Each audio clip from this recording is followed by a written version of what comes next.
আসসালামু আলাইকুম, welcome back to my channel. সবাই কেমন আছেন? আশা করছি আল্লাহর অশেষ রহমতে সবাই পরিবার পরিজন নিয়ে ভালো আছেন, সুস্থ আছেন। আলহামদুলিল্লাহ, আল্লাহর অশেষ রহমতে আমিও পরিবার পরিজন নিয়ে বাচ্চা কাচ্চা নিয়ে ভালো আছি, সুস্থ আছি। আজকে বতুয়ার শাক রান্না করব, তো রেসিপিটি আপনাদের সাথে শেয়ার করব।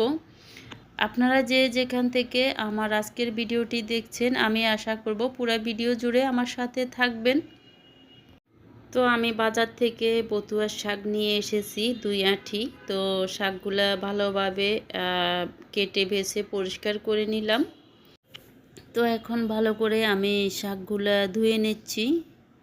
তো শাক জিনিসের মধ্যে এমনিতে অনেক ভালো থাকে, সেজন্য খুব ভালো করে শাকগুলা ধুয়ে নিচ্ছি।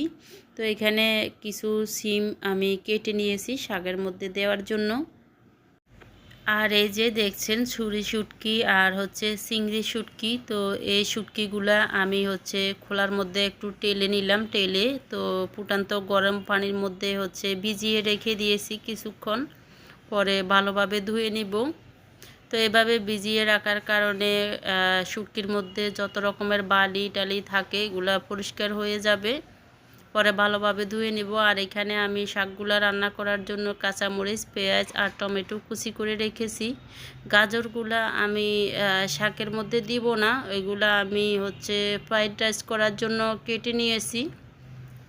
তো এই তো শাকগুলা রান্না করার জন্য চুলায় একটা পাতিল বসিয়ে দিলাম।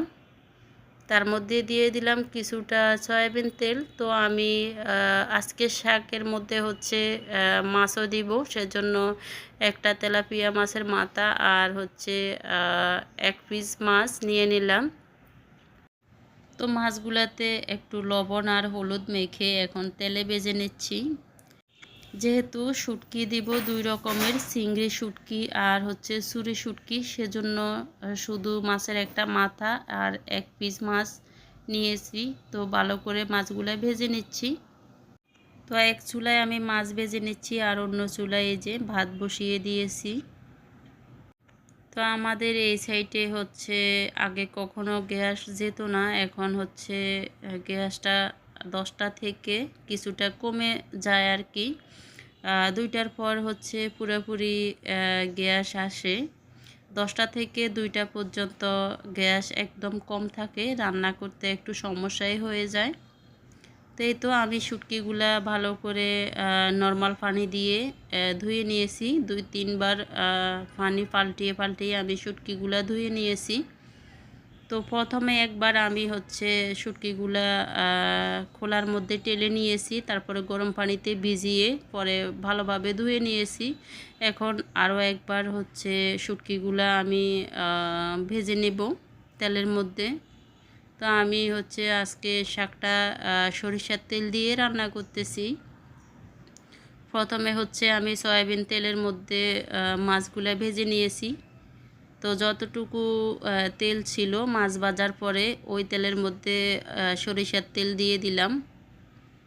তো শুটকিগুলা কিছুক্ষণ ভেজে নেওয়ার পর হচ্ছে আমি এখানে কিছুটা মশারির ডাল ধুয়ে দিয়ে দিলাম। ডালগুলো কিছুক্ষণ তেলে ভেজে নিব। তো আমি যখনই বইতা শাক রান্না করি, এভাবেই রান্না করি, তাহলে আমার কাছে খেতে খুব ভালো লাগে।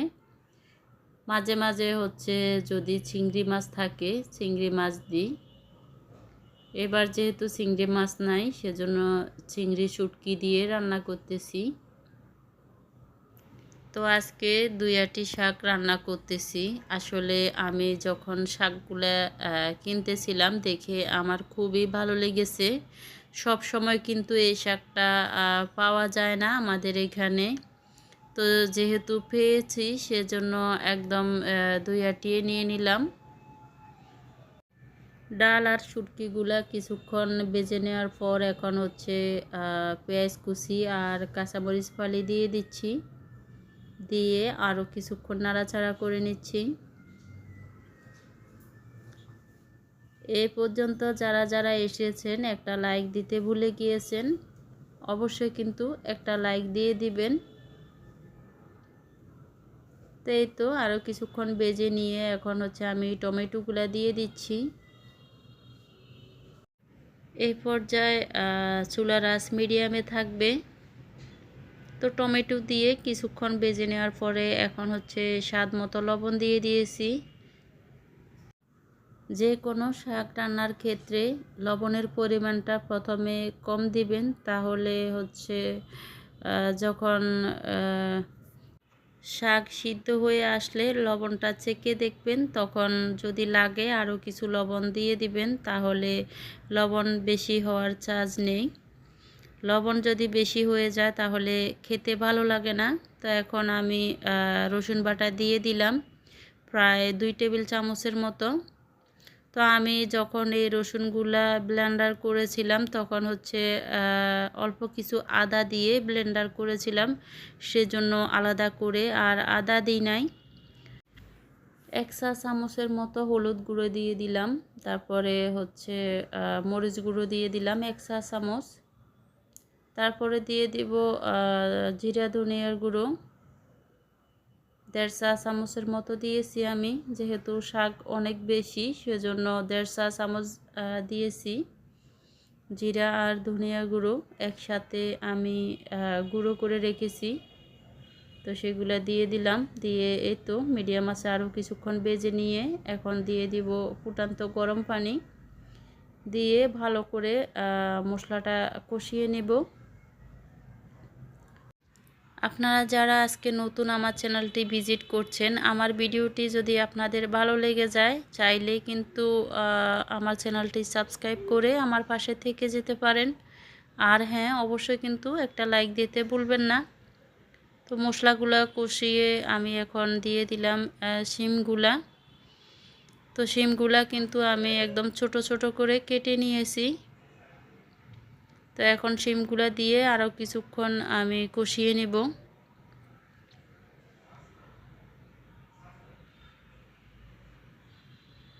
তো এই তো আরও কিছুটা ফুটান্ত গরম পানি দিয়ে কষিয়ে নিচ্ছি। বইতা শাক রান্না করার সময় যদি এভাবে কয়েকটা শিম দেওয়া যায় তাহলে খেতে খুব ভালো লাগে। যদি শিম না থাকে, শিমের বিচি থাকে, তাহলে আপনারা কিছু শিমের বিচিও দিয়ে দিতে পারেন, যেগুলা খেসারি বলি আমরা। আর এখন শাকগুলা দিয়ে দিব। মশলাটা প্রায় কষানো হয়ে গিয়েছে।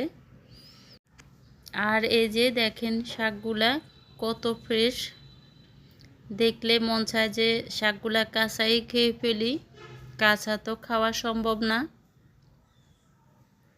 তো এখন আমি শাকগুলা দিয়ে দিব। আর আজকে বড় পাতিলে রান্না করতেছি, তো যেহেতু 2 আটি শাক রান্না করতেছি সেজন্য বড় পাতিলে রান্না করতেছি। তো এখন শাকগুলা দিয়ে দিচ্ছি। আমি ইদানিং কারো ভিডিও দেখতে পারতেছি না, দয়া করে কেউ মন খারাপ করবেন না, মনে কষ্ট নেবেন না। আসলে আমার ছোট ছেলেটার শরীর একটু অসুস্থ, সেজন্য মনটা খুব খারাপ আছে। তো আবার দেখা শুরু করব ইনশাল্লাহ, ও একটু সুস্থ হয়ে যাক। তো এই তো শাকগুলা দেয়া হয়ে গেছে, এখন হচ্ছে আমি ঢাকা দিয়ে দিচ্ছি।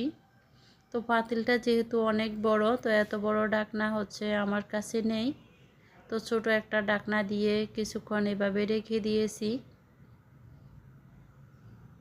তো এখন শাকগুলা উল্টিয়ে পাল্টিয়ে নেড়ে ছেড়ে দিব। আর এই শাক রান্না করতে বেশি সময় লাগে না, সেজন্য মশলাগুলা খুব ভালো করে আমি প্রথমে কষিয়ে নিয়েছি। তো এই তো উল্টিয়ে পাল্টিয়ে নেড়ে ছেড়ে দিয়ে আমি 7 থেকে 8 মিনিটের মতো রান্না করে নিব। আমার রান্নাটা প্রায় হয়ে গিয়েছে। তো লবণটাও চেখে দেখলাম, লবণটাও ঠিকঠাক মতো হয়েছে। আর এই শাক রান্নাটা খুবই মজার হয়েছিল। তো আমি এখন আরও কিছু কাঁচামরিচ ফালি দিয়ে দিলাম। একটু জাল জাল হলে খেতে খুব ভালো লাগে। আর এই কাঁচামরিচগুলো দেওয়ার কারণ হয়েছে একটু সবুজ সবুজ থাকবে সেজন্য। তারপরে যে মাছগুলা দিয়ে দিলাম, দিয়ে 4-5 মিনিটের মতো এখন রান্না করে আমি নামিয়ে নেব। তো আমার রান্না একদম শেষ পর্যায়ে। তো শুটকি দিয়ে রান্না করতেছি, ঝোলটা আরেকটু শুকিয়ে নিয়ে তারপরে হচ্ছে আমি চুলাটা অফ করে দিব।